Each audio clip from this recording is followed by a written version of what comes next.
Ultimately, it will drive people away from the church, from Christianity, from pursuing the faith. That's how serious this is.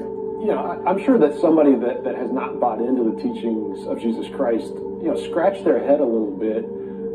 If something this important about Jesus returning, Christians can't even explain how that's going to happen.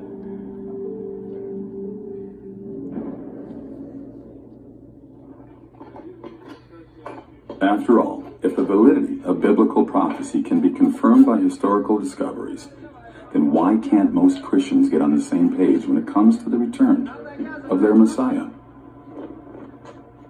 Maybe this is because we're asking the wrong question. There is so much infighting about when Jesus is coming back. Nobody stopped and asked why. But the fact is, the timing is not nearly as important as the why of his return. People forget to even ask, why is Jesus coming back? Why is all this going to happen? Why must there be an end of the world? And I think we're focusing on the wrong thing. The issue is, why does the rapture have to happen? What's the point to it all?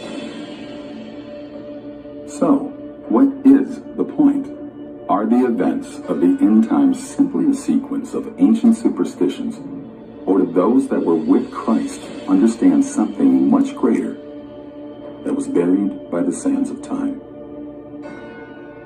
Before our story can begin, we need to first understand that Jesus wasn't simply a Jew. More specifically, he was a Galilean. Not only that, but Jesus' disciples were all Galileans as well. They were not only Galileans, they were Galileans from just about every walk of life. You've got a guy who's a fisherman, you've got a guy who's a tax collector, and yet Jesus assembled these Galileans together. And I think there's a great reason why the Galileans being present, his disciples, future apostles, would be spoken to by Christ in the Galilean vernacular. You see, even though the regions throughout ancient Israel shared the same culture, the Galileans developed customs that were unique only to them. Why is this important? Because Jesus used people's cultures to more deeply communicate the spiritual nature of God.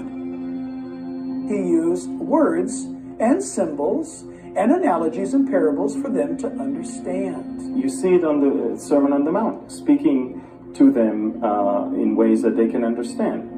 Speaking to them about being fishers of men, you know, for example. Why would you use that analogy unless you knew that these are fishermen? Everything he said, it was based on life that he lived, culture that he belonged to. I think it's hard for us to understand in our day what it was like for them in their day. When Jesus spoke, it was from the heart to their heart. There was a profound connection made. The first century believers had such a clear understanding of what Jesus was saying. He gave them clear revelation. So, it's no wonder that one day his disciples came to him to ask about the fulfillment of God's plan for the future. And Jesus answered them in shocking detail. And he uses illustrations that they can understand that tells them the world is going to come to an end someday. And here's how it's going to happen.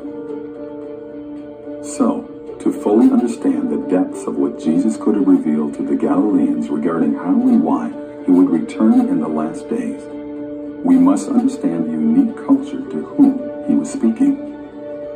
We need to see the Messiah through their eyes.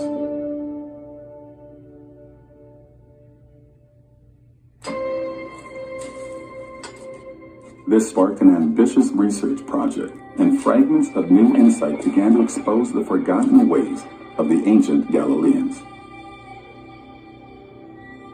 You know that 2/3 of the gospel took place in a little strip of land by the Sea of Galilee.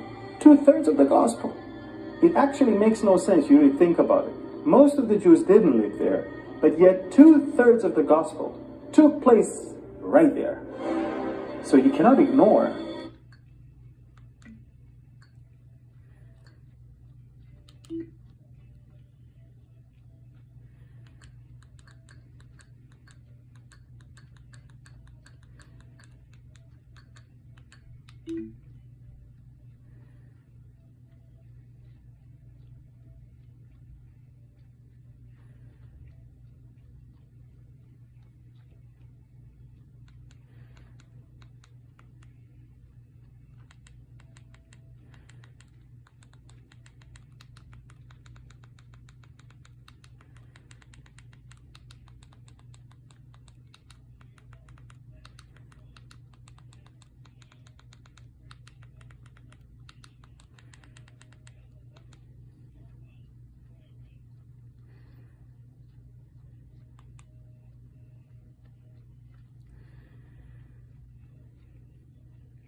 The Levant is the large area in Southwest Asia, south of the Taurus Mountains, bounded by the Mediterranean Sea in the west, the Arabian Desert in the south, and Mesopotamia in the east.